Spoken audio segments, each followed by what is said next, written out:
Welcome to Dorking Out. My name is Sonia Mansfield, and joining me is my podcasting sister from another mister and the co-host of Dorking Out, Margo D. Hello, my friend.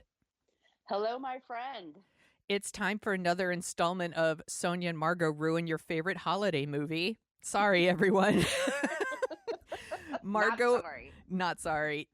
Margo and I just finished watching 2003's Love Actually, and we are going to talk about it right now. It's written and directed by Richard Curtis. It stars a ton of people. I'm like, I don't even know if I need to list all these people. So let's start with this. Margo, did you see this movie in the theater? No, I did not see this in the theater. I had no idea what this movie was. I think it was maybe around 10 years ago.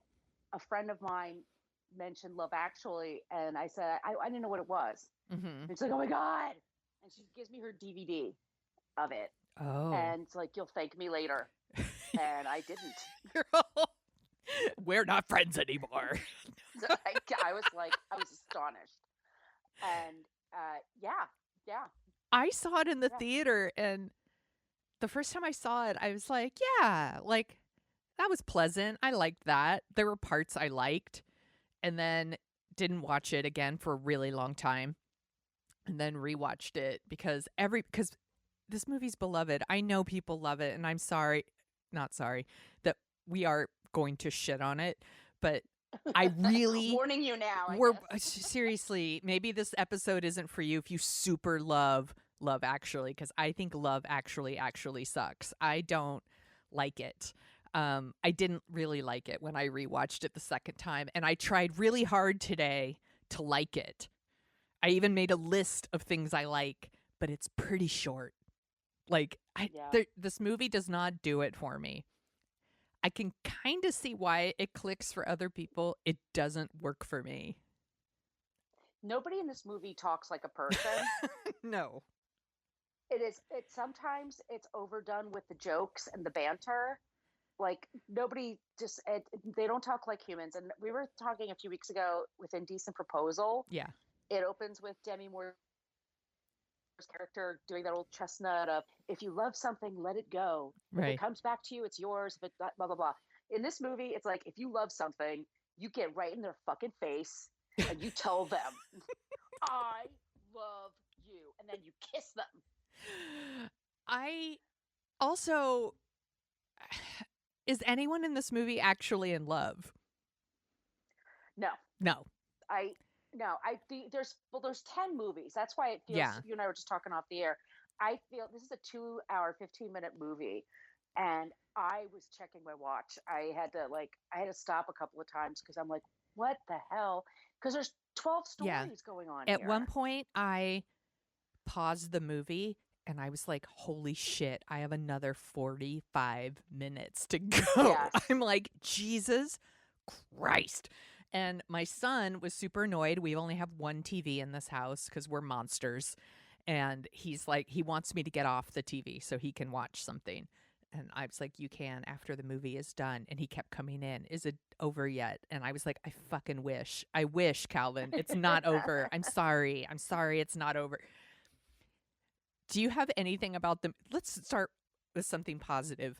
Do you have anything about the movie you like? I made a short list of things I like. I like a few things. I like that it's set in London at Christmas time. That's good. New York is incredible at Christmas. Mm-hmm. We've got it nailed down. But if I weren't here, I would want to be there. Yeah, for sure. London looks beautiful. I think some of the fashions are really great. Keira Knightley looks beautiful in her wedding gown. She does. She's a vision. Mm-hmm. But she's a child, by the way, getting married. I'm like, what is she, 19? She's a child bride. She's a child bride. I mean, compared to, and then her co-star is going to be Martin Luther King one day in a movie. I mean, just like, it's insane. Like these cameos. What else did I like? Some of the songs. Yeah. But the soundtrack is all over the place. Yes. I really like Emma Thompson. Thompson. Yeah. But that's... Yeah. they're a whole other movie. She is giving a performance that deserves a way better movie than this. Like, Yes. she's legit great in this movie. And I wrote that under my list of things I like. And I like a lot of the actors in this movie. It's not their fault. Like, no. other than the fact that they agreed to be in this movie, it's not their fault. Like, this is a poorly constructed movie. It's a poorly written movie, in my opinion. I love Emma Thompson. I love Martine McCutcheon, who plays Natalie. I think she's really cute. She's adorable. She's adorable. Everybody drink. I love the little. They call her fat. Yeah, but there's this weird thing. Also, this movie fucking hates people that aren't like skinny and beautiful. Like, if you are slightly overweight, you're fat and you don't deserve to be loved. There are running jokes throughout this movie about Natalie being fat, which she isn't. I don't know what universe this movie's taking place in. That she's supposed to be some fatty. And then there's jokes about like the Portuguese housekeeper's sister is overweight, therefore it's a joke that anyone would want to marry her. Bill Nighy's manager is like, he's constantly like, my fat manager, fat. Like, just the whole thing. I'm like, ugh. It's an ugly movie. I think it is. I love the little happy dance that Laura Linney does after she kisses her office crush. I thought that was cute. That's another person in another movie. Yeah. Rowan Atkinson, I'm sorry. Mr. Bean, wrapping a gift and Alan Rickman waiting for him was like my favorite part of the whole movie. Like, it just takes so long and nobody does like annoyed like Alan Rickman. I was like, that's true. I'm like, I really like that. I liked Hugh Grant caroling for little girls, and I only because I like it when the bodyguard joins in and he can actually sing. And then I wrote that. But even then, I wrote that the little boy Sam is cute. Yes, but he's going to be a serial killer when he grows up. We know this, right? No, he's going to grow up to be a chess player in the Queen's Gambit. That's true. There's so much wrong here. I feel like this is such an ugly movie. I think it hates women. I think so too. Women are either bitches or bimbos. Mm-hmm. Those are basically the modes of the women here. So we have gross guy who goes to America just to pick up chicks. He's really, by the way, he's super gross. He just goes around the office. He's delivering food to people, and he's like, a beautiful muffin for a beautiful lady. Good morning, my future wife. And his whole thing is that English girls are stuck up. That's why he can't get laid in England. So he's going to go to Wisconsin so he can have sex with January Jones, basically. Yeah. And all the women, and they just completely just fall all over themselves the second he shows up at a stupid bar. Yeah, it's really gross. And by the way, when I was taking notes on this movie, I divided it up by storylines, and it just says gross guy who goes to America to get laid. That's the subhead I put for that guy. And then I wrote Keira Knightley and her stalker. Andrew Lincoln. Rick from The Walking Dead. So do you want to hear my Andrew Lincoln impression? Yes. Here we go. Ready? Carl. It's really good. I choked myself. This is one of the many stories in this movie that I fucking hate it. I hate it. It starts when she's getting married to her boyfriend, the love of her life. They don't seem to have a lot of friends. Anyway. Yeah. They get married, and then all of a sudden, the best man who's in love with Keira Knightley. Yes. He sets it up so that they have a surprise rendition of All You Need Is Love. Mm-hmm. And if that were my wedding, I would punch him in the balls. Seriously. Like, I prepared the day. Don't surprise me on my wedding day, and especially with that. It's so twee. How do I make this wedding about me? Exactly. I'm like, fuck that guy. Yeah, fuck him.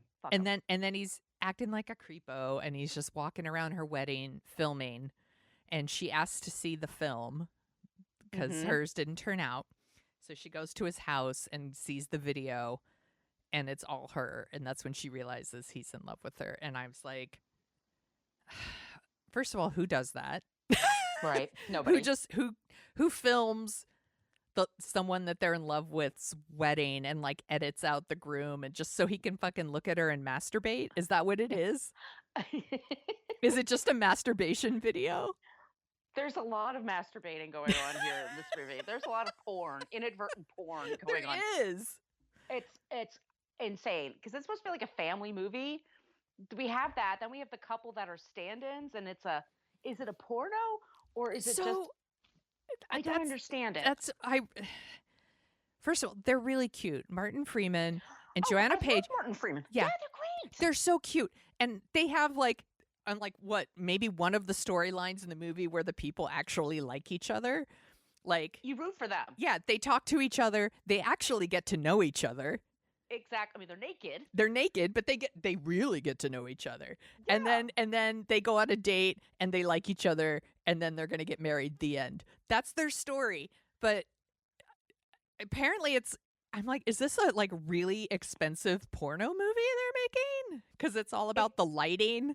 So much lighting. And her nipples. There's a lot of nipple stuff with her that they go into. And it's like, why are we doing this to them? Maybe I'm a prude. That's okay. It's still, I found it unnecessary. I found it didn't need to be like that.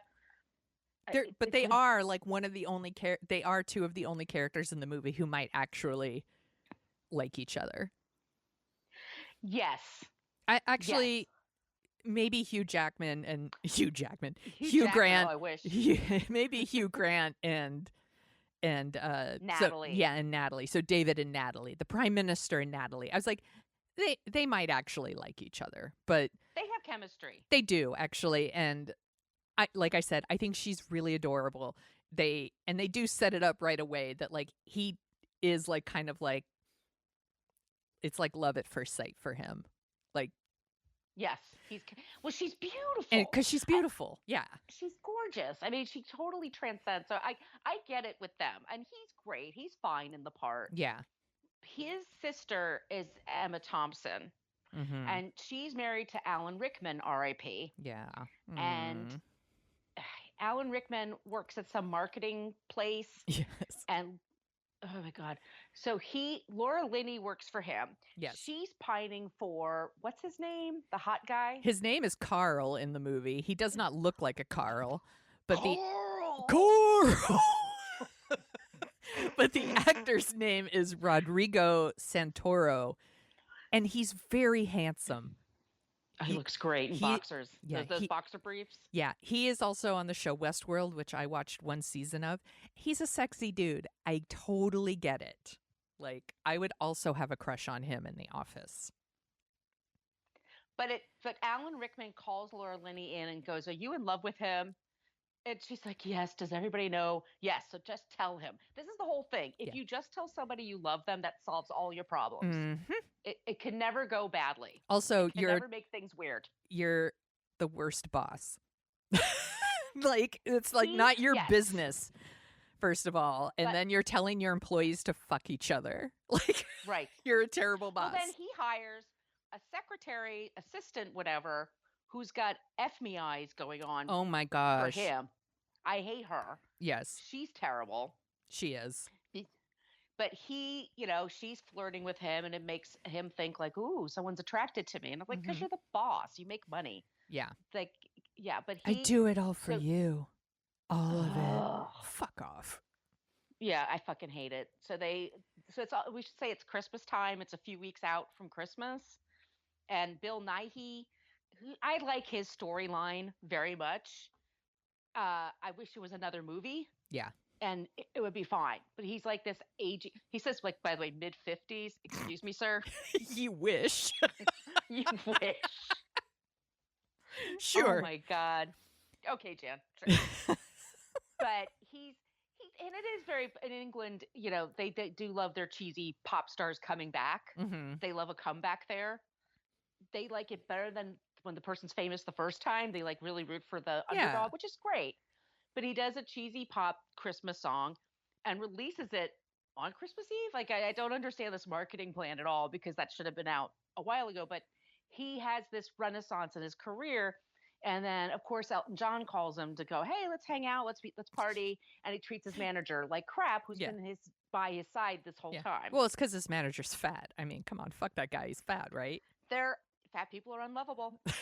And just go away.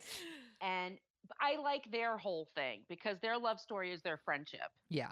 Which I did like that. I like that as there's no gay couples. It's all heterosexual, heteronormative. Yes. And then Liam Neeson is friends with Emma Thompson. Yes. And it's very disheartening. I mean, he's playing a widower, excuse me. When did the wife die? Like just a few months ago? No, like she literally just died. Like she just died. And it's like 5 minutes later, people are like, no one's going to shag you if you're crying all the time. Stop crying. Yeah, why are you crying all the time? Yeah. Why is her son so sad? Why is he so sad all the time? Because his mother just died, assholes. Yes, they don't talk like people. Yes. Emma Thompson just says to him at some point, you're not going to be moping around, are you? Yeah. And he's still wearing the wedding band because he still loves her. Yes. We don't know how she died, I don't think. I don't care. I don't remember if they say. But yeah, so he's now father to a stepson. Yes. They make it. And the stepson is like, yeah, I'm bummed out about mom, but I have the hots for a girl in my class. And then he's all like, let's get her. Yeah. What do we do? Which is like, because I'm in love with her, Dad. I love her. I'm like, people think they're in love with people they don't even fucking know. Yeah. Yeah. The movie is Lust, actually. Yes. It's like which is not fine. Yeah, just call the movie that then.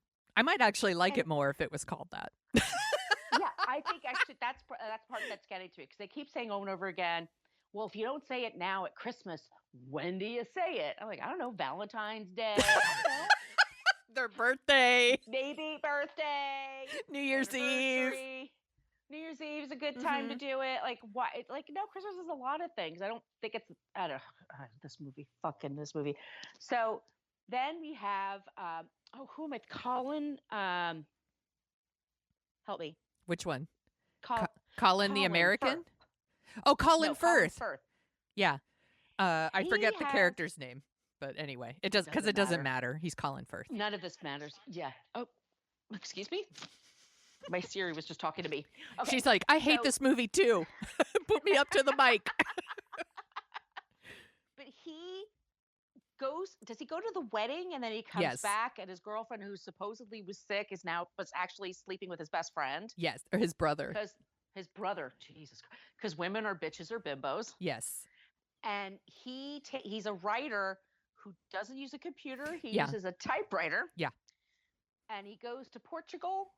Is it Portugal? No, here's the thing. So he goes to France, where apparently everybody speaks Portuguese in this part of France. I don't know why that is, but they get him a housekeeper who doesn't speak French or English, and he doesn't speak Portuguese. Yes, and he writes his book on a typewriter, even though computers are a thing that exist. And he types outside so that the pages can blow into the lake, because we need her to take off her dress and jump into the lake. To save this precious book that he's writing. Yes. Their whole relationship is they don't understand each other. They're trying to, because they're attracted to one another. Yeah. And that's fine. But he all of a sudden is madly in love with her after and she with him. And yes, it's mutual. It's mutual. It's always mutual. No one gets turned down. I mean, Andrew Lincoln, no. He doesn't see him after that. Yeah, what the fuck? So, oh my God. Okay, so she figures out that he's in love. Like, she doesn't even have to figure it out, because he literally hands her a videotape and is like, here's my masturbation video of you. And then he shows up at her house, and we get the like famous scene where like she answers the door and he's holding the like Bob Dylan cards and he's flipping through them. Like, I think you're perfect and I love you, and blah blah blah, all this stuff. And then tells her to like lie to her new husband, his best friend. Right. And then he leaves and then she runs out and kisses him, which totally fucking leads him on. Mixed messages. Yes. Like, because she's 19. She shouldn't get married anyway. Right. Live together. This movie is so stupid. It's so fucking insane. So then Emma Thompson doesn't suspect that her husband, he hasn't cheated, right? He didn't sleep with the secretary or the assistant, whatever, right? No. But she kind of hints to him at the Christmas party with total like shagging on his leg, basically. Yes. Well, and the wife is there. Yeah. And she could see you. She could see you. Because she's not stupid also. Yeah. But she like is oblivious to it. So this harlot says to Alan Rickman, "What are you going to get me for Christmas, huh?" Yeah. And then he's such a cheap bastard that he only buys his wife a CD for Christmas. Yeah. Is that all he gets her? Yeah. Here's your CD. Of Joni Mitchell. Because you like to cry to her shit. Yeah, here you go. Oh, this movie makes me fucking mad. And that's when, so he buys this bracelet and he's going to give it to this asshole. And we have a 10-minute scene of Rowan Atkinson's, yeah. And Mr. Bean. That's another. Mr. Bean's, thank you. Mr. Bean, that's a whole other movie in and of itself, which I would watch that. Yeah. I mean, but this is like, it takes 2 seconds to lean in and say, "I'm getting this for my wife. Can you wrap this quickly, please?" Yes. They know how to do that. Yes. Like to pretend there's no other way for this. I mean, that always makes me nuts. Isn't that hilarious? His wife is about to find out that he's going to cheat on her because he's taking too long to wrap the gift. That's hilarious. Well, so she finds the necklace in his suit, in the coat pocket. And she's like, "Sweet, he's going to buy me something really nice for a change." Mm-hmm. And she's all excited for Christmas. And he gives her the crappy CD. And look, I love Joni Mitchell too, but I mean. But also digital music was a thing at the time. Like, It was, exactly.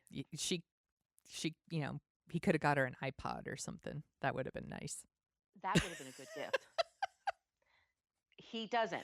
No. He gives her the CD and then she goes upstairs and has a cry out. It's so sad. We've all had over something.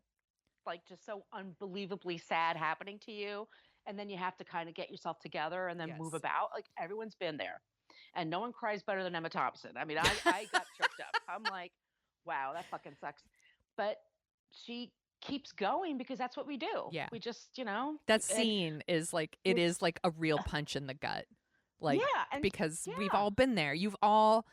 Everyone has been in a relationship where you realize maybe you're in it alone and this person's checking out, and that fucking hurts. It's the worst. And then to like have to suck it up and like when especially if you're like she's married with kids and to go on Christmas Eve, like to go back downstairs and pretend like everything's fine. I'm like, sheesh, that sucks. It's a shitty position, and she doesn't have I don't think she has a job. I think she's a stay-at-home mom, so I don't know like what that deal is. Yeah. And then we have Hugh Grant, and he's the Prime Minister of England, and Natalie is sort of his assistant. She's adorable. Her outfits are adorable. She looks great in this movie, but she says fuck and she says other things, which makes her even more adorable. Which I would totally do. I would do. I'm like, it's the most relatable part of the movie to me. And he totally is the hots for her, and she is the hots for him. You totally get the chemistry. Mm-hmm. And then America's president, which would be Billy Bob Thornton in this world, who's the least charismatic president. And Billy Bob Thornton's a good actor. He is. But I was like, I don't buy him at all as the president. It's so funny to me. He's like the gross American president. And I was like, it's not really hard to believe anymore. Like, no. They were ahead of the curve on that. Well, that was Clinton. He was doing Bill Clinton there. Yeah, for sure. Yeah. So he comes over and he's like swinging his dick around, like, we're going to do what we want to do in America, blah, blah. Then he goes to the Prime Minister's home, and then he puts the move on Natalie, and she's kind of frozen. Yeah. And she's being sexually harassed. Yes. And she gets out of there. Then Hugh Grant doesn't know what to do, doesn't know what to believe, doesn't know what to do. So he says to one of the people that's in charge, which is a woman, of the staff, and says, "There's no way we can redistribute her." So, because he's and she goes, "Oh, the fat one." And he Yeah, says, "You think she's fat? Oh, she's got a big ass on yeah. her and big thighs." I'm like, what What? the fuck? What kind of Out of office are you nowhere. running here, my friend? What? What? Because women are bimbos or bitches. Yeah. It's exactly that's it, and it's so mean. And so she gets pushed to another part, and then he realizes he loves her, and so on Christmas Eve he's looking for her in the dodgy part of So, London. yeah, so he's going from like door to door ringing doorbells, and I'm like, "You're the prime minister. You can't get an address, huh?" They would have it on. He would have her address. He would have her number. Yeah. But and I don't like the scene where the girls are begging for caroling. I'm like, what world? I I just like I should rephrase Yeah. why I like that scene. I like it when the bodyguard jumps in and he actually can sing, and it's Hugh Grant's double take that actually made me laugh. Okay, you got that. And you know what? Yeah, you have to find something good. Yeah, I'm reaching here. I'm really trying. You're pulling a muscle reaching for that. Okay. It's hard work. I'm So sweaty. I am too. I'm working so hard to find good things. Podcast sweat. So he finds her, and she's at home with her family because she lives with her parents, and it's very cute. And there's a big Christmas pageant at the school. It's a big deal because all the schools are coming together, and I guess they're just doing the one song. there's They got there's a big like production for one song. there's like two things going on. One is the like stuff about like Jesus in the manger with all the kids dressed as like animals, and like Emma Thompson's kid is dressed as a lobster, and then there's like a whale there, and I'm like, sure, those things are totally normal. So that's happening, and then we get the All I Want for Christmas Is You with the girl that Sam is in love with, and he's playing the drums. He learns the drums in a couple of weeks. Yes, like you do. Like you do. Mm-hmm. And that's fine. And actually, that girl has a beautiful voice, and I do love that song. Yeah, I'm not a It's monster. Fine. I'm not a monster, you know. And Hugh Grant and Natalie are backstage, and at the end of the song, the something goes down, and then like they're center stage. Yeah, and they're kissing. And they're making out. Yeah. And he's just like, she's like, "What are we doing?" He goes, "Just wave to the crowd." She's like, Yep. "All right." So like that's cute. Yeah. That's fine. But then, oh God, so Colin Firth goes to the family's house, his family's house, loaded with gifts, Mm-hmm. big chunky sweater and chunky scarf. That scarf is going to eat his head. It's the biggest scarf I've ever seen on a man. The chunky knitwear. The scarf that ate Colin Firth. The knitwear, whoever did the knitting on this set, Yes. whoever did they had a lot of work to do. He shows up and then he just throws the gifts and it's like, "I gotta go." Mm-hmm. And they're like, we hate you. I'm like, he brought you gifts. You really wanted to hang out and talk to him? Yeah. Like, what are your kids? We don't want to talk to him. So he goes to Portugal. No, he goes back to France. Oh, sorry. It's okay. I don't give a fuck. I mean, what does it matter? So here's why you're confused. Because everyone in France speaks Portuguese, apparently. I don't know why that's a thing, but I okay. I don't understand. I'm so confused. Yeah. So he goes to France, to the home of the girl that he can't have a conversation with. But in the meantime, he studied Portuguese for 2 weeks or a week or whatever. So he finds her, and then like the father's like, "You don't know the sister. She's fat." Yeah, she's Mrs. Dunkin' Donuts 2003. Fatty. She doesn't deserve love. Unlovable.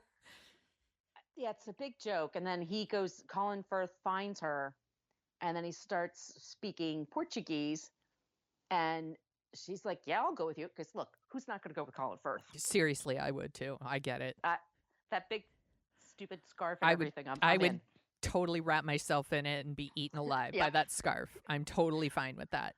Also, was Google Translate a thing at the time? Because I think maybe it was. I'm like, you could just use Google Translate, but that's okay. Whatever. We weren't so dependent on apps back then. That's true. Actually, maybe smartphones weren't a thing then. I take it back. Not yet. Yeah. So he woos her to come back to England. And then, so all this happens, and then it's a month later that people are. And okay, there's the thing I really liked the beginning and the end at the airport Mm-hmm. when they had the real people meeting. He filmed people at the airport, greeting family and friends and Yeah. stuff. I really liked that. That's a really nice touch. And I miss that. Yeah. I miss that.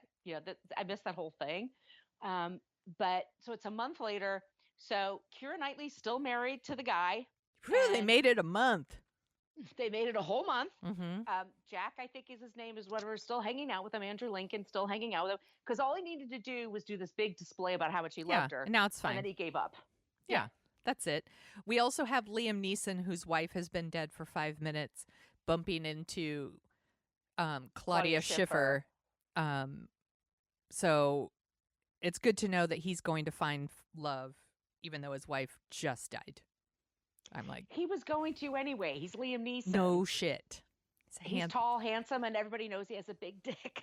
He has a lot. He's gonna be fine. I never worry about him. Yeah. He's gonna be fine. But he has a very inappropriate relationship with his stepson. I mean, he talks about things with him like we had sex in every room in the house, including your bedroom. Yeah, it's like What? gross, dude. Don't do that. So fucking gross. There's a lot of stalking here. Mm-hmm. There's a lot of just like the father's like, tell her you love her. Now kiss her. Now go to the airport. Now grab her. Like, it's so slow your roll. He's 10. This movie. I know. We have to talk about Laura Linney too, who this one kills me. So she's in love with gorgeous Carl. And Carl! She's in love with gorgeous Carl. And she gets him he comes back to her place and they're going to do it. And she takes her top off and everything. And I was like, can't believe Laura Linney had to get naked for this part. And they're getting ready to like do their thing. And her phone rings and she's always taking calls. Always taking this call, and we don't really know who she's talking to for most of the movie. And then we learned that she's got this brother. He's got pretty severe mental problems, and she always takes his calls, and she always listens because she's codependent. Because and that's like the only family she has left. Right. And the guy takes this. I guess it's kind of a deal breaker for him. So he like I think she goes to be with her brother, so then Carl leaves, and then we see her later like working alone like on Christmas Eve, and Carl's there and he's like, Merry Christmas or whatever, wah, wah, and like leaves. And I was like, they work together, they must be kind of friendly. Like, do you maybe want to talk to her and say like, hey, you're dealing with some shit, but I super care about you? And like, why is it a deal breaker that happened? I think because he's so handsome and good looking, like he could just have what he wants, or he thinks he can have what he wants. So somebody with complications, he might be just that shallow. She's also, like you said, she never stops answering the phone. Right. But the brother has severe issues. Yeah. And there's a scene where he almost hits her. Like this movie gets super dark sometimes. Yeah, so that's the other thing. Here we have the aging rock star like running around like unzipping his pants and trying to like wave his dick in people's faces, and I'm going to strip down and perform the song naked on Christmas Eve if it goes #1, and all this like really silly stuff. And then we have this very serious stuff about like Laura Linney and her brother, and watching like Emma Thompson and Alan Rickman's marriage like fall apart, which I don't even really understand how that ends. Like, does it end with her going, oh well? I think it does. Which is bullshit. It's total bullshit. How is it throw his ass out. How do people watch this movie every year? Let's watch that movie that fucking bums me out every year around the holidays. I don't want to watch it. How are you not creeped out by Andrew Lincoln doing that, Bob Dylan / In Excess thing, flapping the thing? Like, to me, you're perfect. Don't tell that to a person. That's going to fuck with their head. No one's perfect. He only does it because she's a 19-year-old beautiful girl. Yes. I guess. I think that's all it is. It's very shallow. And it's very negative, and there's people are just mean to each other sometimes, and Natalie, that character, is treated like crap by most people, and yeah, even her dad calls her Plumpy. yeah, I'm like, what the fuck? what the fuck is going on with this movie? I don't understand it. And we get Hugh Grant dancing to the Pointer Sisters Jump. I'm like, why that song? They play it twice. But I'm like, why? How is it even remotely appropriate to? Because the whole thing is it's being played on the radio. Like, this one's for you, Prime Minister, and it's Pointer Sisters Jump, and I'm like, why? It's an American band you're playing. That's the But Pointer Sisters are also, American. like, I don't Jump understand. for my love? Yeah. Yeah, tell that American president to jump for your love. What? You know what? What happened? Yeah, they should have been like the Sex Pistols or something really raucous. It's like, so ridiculous. It's a big deal. Yeah, it's a big deal that the English Prime Minister is telling Americans to shut up. Like, slow. It doesn't make sense. They don't talk like humans. They don't talk like no one. I don't believe there's very few of these relationships. I mean, you always say, like, do you think they're together? I don't know if any of these people are together. Right? I wrote that in my notes. I was going to ask you if you think any of these people stay together. And I was like, maybe the porn stand-ins. The porn stand-ins and the Prime Minister and Natalie. Yeah. Like, that could work. They have a great sex life, by the way. I think they have, like, kids and they're super happy. That's my fan fiction. I am going to sign up for your fan fiction. Yeah. Everyone else is going to not work out. No. Not at all. I'm not rooting for them. I don't get it at all. It's just one of those things. I shake my head. I'm just like, it's too fucking long. It's so long.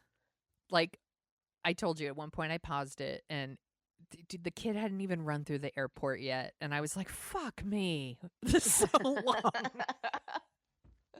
So long. And we get a kid running through the airport. So twice. Twice. It's just this movie. I know people love it. I feel bad. Like, I wish I liked it, but I don't. No, I fucking hate it. I mean, it really, really angers me. And it made so much money, and it was, like, nominated for things. Like, Bill Nighy, is that how you pronounce it? Nighy? He won, like, the BAFTA, like, award for Best Supporting Actor. I'm like, for this movie? I'm like, he's good in it, I guess. I was like, who else was nominated? I don't know. It just boggles my mind. It was nominated for a Golden Globe for Best Screenplay. No. I'm like, how can that be? It's a terrible screenplay. Yes. Exactly. I don't like this movie at all. No. People love it. I want to be one of those people. Or do I? No. Yeah, I don't know. No. I don't think I do, actually. I'm way too cynical, I guess. I can't with it. It just made me angry. It's too long. It's so contrived in some parts. The dialogue is terrible. It's just, yeah. I can't get on board. No. I did like the line that the aging rocker says about don't buy drugs, become a pop star, and they'll give it to you for free. I thought that was a solid line. That's a good line. I'm like, he's fine. Yeah. His scenes are fine, but yeah. Yeah, this movie's a big. I know people love it, but not so much. Margo talked about this movie, by the way, on F This Movie, and it's one of the first times I heard Margo. And this whole time I was like yelling at my like podcast, my podcast streaming device, like, that chick fucking gets it. She gets it. And I kind of always wanted to talk about this movie with you. So I'm really glad that we decided to do it anyway, even though you had already done it somewhere else, because this movie's fucked up. It's, not all podcast apps go back that far. Yeah. Nowadays they only go back like maybe a year or two. So, and I haven't seen it since then. But yeah. It got my rage going all over again. It got my eyes rolling, and we both watched it this morning. So like you're getting like fresh rage. Yes. Come and get it while it's hot. Fresh rage. I'm going through my notes to make sure I've got everything because I took a ton of notes. And it's like I said, it's all broken up. So it just says like David and Natalie, Liam Neeson and Kid, gross guy who goes to America to get Oh, laid. that whole thing, like, this is my backpack. It's filled with condoms. I'm gonna get so much pussy. That's like all it's about. And then he gets, yeah, and then he meets like 3 like amazingly beautiful American women, and they're like, and we only have one bed and we're so poor we don't have any pajamas, so we're gonna have to sleep naked. It's like, oh, fuck off. That sent me over the edge. I just was like, and then at the end, he brings a girl back. Yes. And she brings a friend with her who's Denise Richards. Yes. And she immediately starts making out with his friend. Yes. At the airport, like, oh, hey, she's really friendly. Yeah, she's really friendly. She's totally gonna fuck you in the bathroom here at the airport. Like, it's, I hate this movie. Yeah. I'm like, what else? Let's see. Colin Firth, housekeeper, LOL, fat people, the port stand-ins, Alan Rickman, Emma Thompson. Alan Rickman. Oh, he deserves better. He does. I do love Alan Rickman. I love Emma Thompson. Yes. Yeah, but this movie just sucks. And they could have been in a whole other movie that would have been a really good movie. And then we get sad Laura Linney. None of these characters would stay together. That's what I wrote. It's and Carl.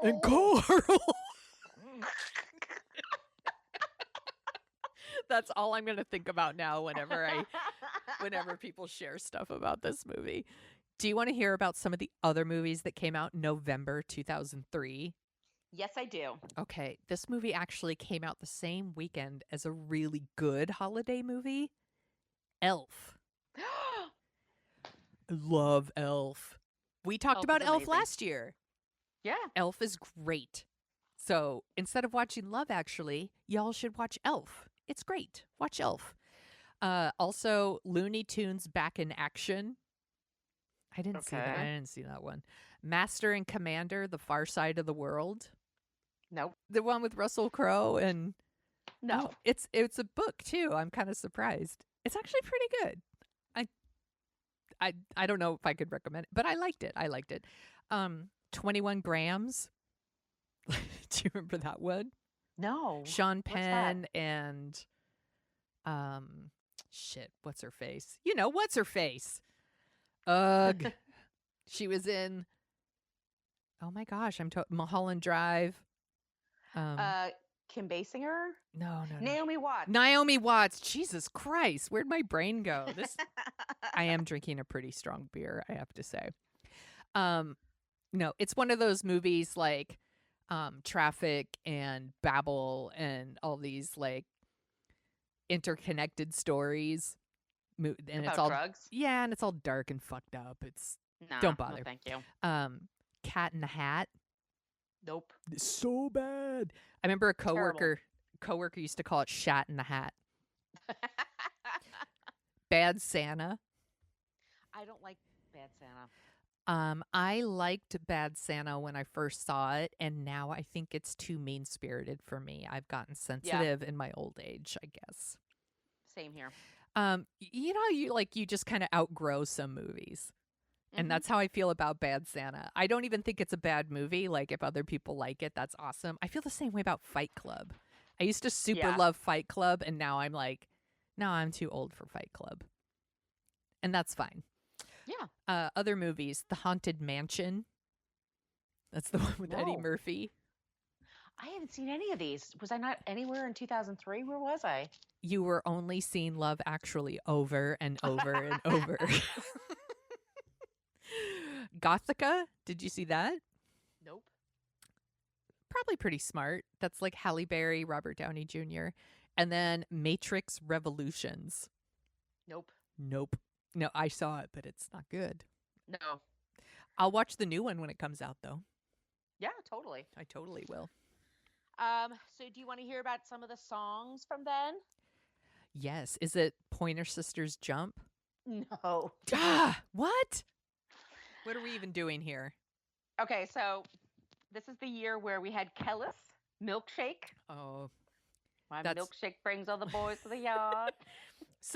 one of the restaurants out here in San Francisco had a chalkboard sign up for social distancing, and it said, like, your milkshake can bring only 6 to 8 boys to the yard, which That's I thought clever. was very funny. White Stripes, Seven Nation Army. Song is fucking dope. I love that Fucking song. dope. Yep. Another one, Jet, Are You Gonna Be My Girl? That's a Good song. catchy song. Catchy as shit. Beyonce, Crazy in Love. That's another one. Damn. Okay. That's so And good. I love this. Kelly Clarkson, Miss Independent. That was a good song. Great song. I love Kelly Clarkson. And now that she's not with that shitty husband of hers. Yeah, what's up with that dude? He seems like a snake. Yeah, fuck him. How dare Fuck him to hell. Fuck him. Is Kelly his name Clarkson. Carl? Kelly Clarkson is rad, and she deserves the very best. And he is not Yes. the best. No. And his father used to manage Reba McEntire. Oh. And they broke up because he had an affair or something like that. So how could you cheat on Reba McEntire? Shit. She's rad. She's America's sweetheart. I don't know. Fuck these people. Fuck that whole family. I've been drinking. No. What? What else are you dorking out about, Margo? A couple of things. If there's something, there's a show on Netflix. If you need your British fix, but you want like gentility and sweetness and good people and looking at craftsmanship, there's a show called The Repair Shop. Oh, it's been on my list. It's good, huh? I love it. Okay. So it's this. There's like once again, it's in England in the countryside, and there's like this shack, and then and you go in, and it looks like a factory or whatever. And you go in, and there's different people who are great craftsmen at what they do, like metalwork and painting and sculpture, whatever. And people bring their prized possessions, knickknacks, whatever they've inherited that don't work anymore, and they fix it for them. And they had one today, and this guy had a walking stick that was his grandfather's, and at the top of the stick where you would hold it with your hand, it was a monkey's head. Wow. Yeah. Okay. And like the ears moved and the tongue would move, and he just said, I know this is bizarre, but it was my grandfather's, and he loved it as a walking stick. And as you could see, and it looked all janky, he said, I'd love to like polish this back up again. And so the crafts people did it. A couple of are for Black people that were, because I was a little bit like, ooh, monkey, I don't know. But no, it was just like, it was really, really neat. Like they figured out that there was a special compartment in the back that you could open it up and clean it out. And then they painstakingly painted it. So it looked new and it looked really cool. And they showed it to this man who's in his 60s or 70s, a British guy, with proper outfit. And he started crying. Oh my gosh. Because he was just like, there's so much work that he goes, you don't understand. Like, this means so much to me. Like, I'm not going to wear it outside. Like, I'm going to just keep it home. Sorry, I'm having trouble. Shut up, Siri. Fuck. Carl. Shut up. Jesus, she's being an asshole today. I never hear her, by the way. Never.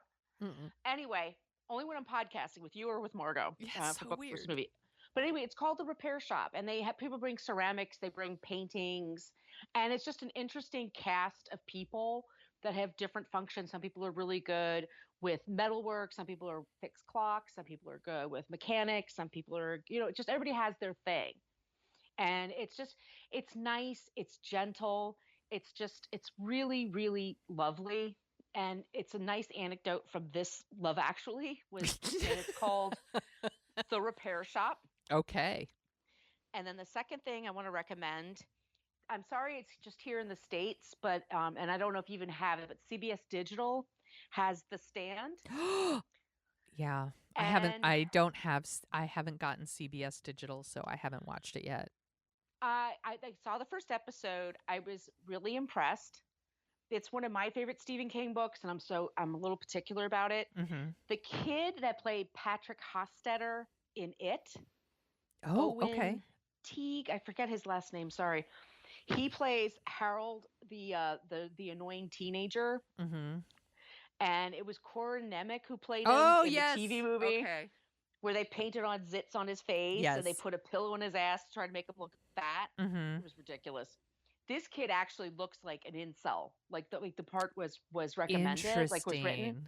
And there's a scene where Harold is just this kid who's so mad and angry at the world. And he's mad because he has a crush on a girl and she doesn't return the crush. And one day he's looking at magazines, like a stack of magazines, and he sees a picture of Tom Cruise. And Cruise is doing that thing where he's pointing to a crowd and smiling like, yeah. And it's so fucking phony when he does that. And Harold takes the magazine with him and he just cuts out Tom Cruise's face and he just starts pretending to laugh and smile like Tom Cruise because he's evil and fake. Oh my And gosh. Tom Cruise is evil and fake. There, I said it. Oh my And gosh. there's little touches like that. I really appreciate it. It's going to be a 9-hour show. Ultimately, are all the episodes going to be good? I don't know. They go back and forth in time with this. So it's not as linear as the TV movie from Okay. 25 years ago. They're going back and forth in time. They're changing it up a little bit. And Stephen King supposedly wrote a new ending. That could be great. Interesting. It could be total shit like he did with The Shining when he decided he wanted to rewrite what he wrote in 1977 and make it a big dog turd. Oh, Yeah. I never watched the Shining miniseries. I We did should watch talk about it one day. Yeah, I did watch well, I think we both did. We saw the new Pet Cemetery. Yes. Hated it. Hated the new ending. Yeah. Well, I don't know. I mean, I don't know if it's Stephen King, I don't know. I'm hopeful. I mean, the reason I got CBS Digital was because they were making The Stand. I mean, I Yeah. bought this like a year and a half ago. It's about a plague that's let loose on the world and 99% of the population dies. Can't relate. So it's a little weird. Some of the scenes are kind of hard to watch. Yeah. But I'm going to stick with it. I think I'll definitely, you know me, I'll stick with it. Yeah. Is You're it a always gonna be good? completist. I'm a completist. You're right. But I did love that touch of like the kid like imitating Tom Cruise to be a total phony. Fucking Tom Cruise. Ah, fuck him. I'm like, maybe we need to save that for What a Creep, but that audio of him going around is pretty fucking bananas. He was worse the day after that because I guess he got emboldened by it because some idiots on Twitter were just like, he's great because he cares about COVID. Tom Cruise does not care about COVID. I'm telling you right now, Tom Cruise cares about Tom Cruise. Yeah, he cares about his movie being shut down. Yeah, that's what bothers him. He's like, I talk to movie executives every night. Like, yeah, because you're Tom Cruise. Yeah. Doesn't mean they respect you. Also, don't yell at people like that. Don't yell at people like that. Anyway. Yeah. I'm sorry. I've already taken up enough of your time. You go ahead. No, you're fine. I have two things. But maybe I need to get CBS All Access or whatever the fuck it's called because I would also like to watch The Stand. I watched Wolf Walkers on Apple Plus, which is What's that? It's an animated movie. I love me some animated movies. It's the same people who did The Secret of Kells and Song of the Sea. They're very Irish and it has a very specific animation style. They're beautiful to look at, like just gorgeous, gorgeous movies. Like Google like Wolf Walkers and you'll see it's very colorful, very pretty.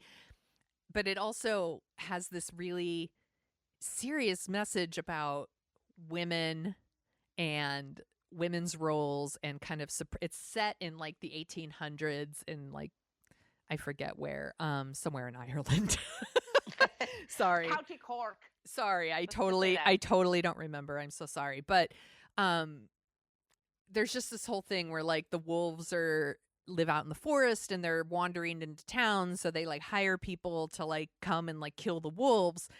And it turns out there's these kind of almost like witches who like humans that can communicate with the wolves, and it's really about like controlling these women who speak to the wolves, and it's just really, really beautiful. It's really well done. I actually don't want to spoil too much because I feel like No, I that's want part, to see it now. because it's part of what makes it really great is how it kind of unfolds. So, it's streaming on Apple Plus. You don't have to pay to like watch it or rent it or anything. It's just like one of their offerings, and it's really, really great. And I was very excited to hear that HBO Max finally came to Roku. Oh, yes. So I stayed up one night and watched the first episode of the Heaven's Gate documentary because I'm kind of fascinated by cults, and it did not disappoint. The first episode is very interesting. You get HBO Max? Do you think you're going to watch it? Yeah, oh yeah, you know me. I'll watch all the true crime stuff. There's something on Netflix about the Yorkshire Ripper that I might watch tonight after Little Women. Sure. That's a great double feature. Jelly. That's quite the double feature you have. You know how like Netflix is, like you turn on Netflix and it just like shows the little snippets. I'm yes. Like, this looks like it's so like after Repair Shop, I might switch to the Ripper and then watch like Little Women so I don't have nightmares when I go to bed. That's a good idea. Yeah, the Ripper is also on my list.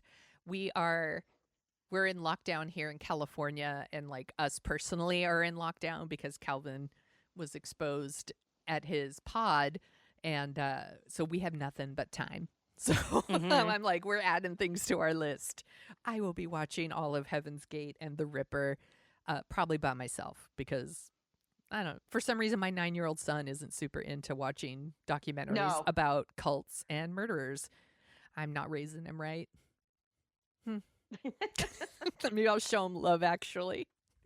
You know, we should say that some people have been, I guess because we talked about him in our other show, What a Creep, when we talked about Jenny McCarthy and your son's autistic, and one of his interests is ceiling fans. Yes. And some people have been posting on our Facebook page and on Twitter, ceiling fans for Calvin. Yes, please. And if you want to post it, great. It's so great. He loves, by the way, I show him all the videos, and every time he gets very excited.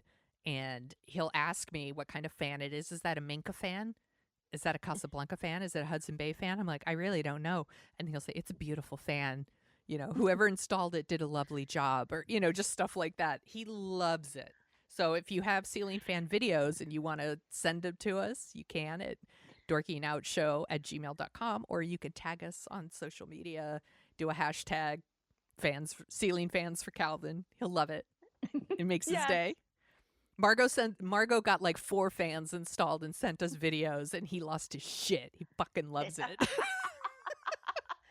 my guy that I hired to do it, he's like, really? I'm like, oh no, he's gonna want to see every single one.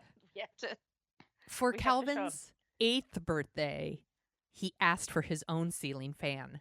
So this was pre-COVID, obviously. So someone came to our house and installed a fan, and Calvin got to watch. And now he has his own fan in his room.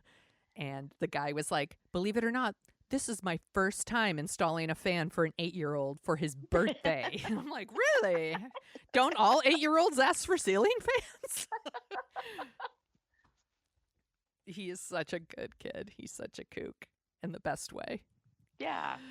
Margo, where can people find you on the social media? On the social media, you could find me at Twitter and Instagram at Brooklyn Fit Chick. On Instagram, I post a lot of pictures of my cats, just warning you, but I have the cutest cats in Brooklyn. This is a fact. It is not debatable. And my blog is brooklynfitchick.com. And if you like the sound of our voices, we also host What a Creep, where we talk about creeps. And then we end the episode with someone who's not a creep. And we're having so much fun over there. And there's a private Facebook group. And I know that some of you dorks have gone to the Facebook group, and you are welcome there. Everyone is welcome if you're not a juggalo and you don't act like a creep. So please do. Send us a note. If you want some stickers, you can email us at dorkingoutshow@gmail.com. And we're going to have new stickers with the new logo soon. And you can follow us on Twitter and Instagram at dorkingoutshow. And you can find me at thesoniashow.com and The Sonia Show on Twitter and Instagram, where I post photos of beer and dogs and my kid and ceiling fans. And bread. And bread and beer. All the things. And my orange hair. This was, you know what? I'm so glad that we did this one because, like I said, Me this too. was one of my first introductions to Margo was Love Actually. So it was fun to like revisit it, even though I don't like it, and talk to you about it. Carl. Carl!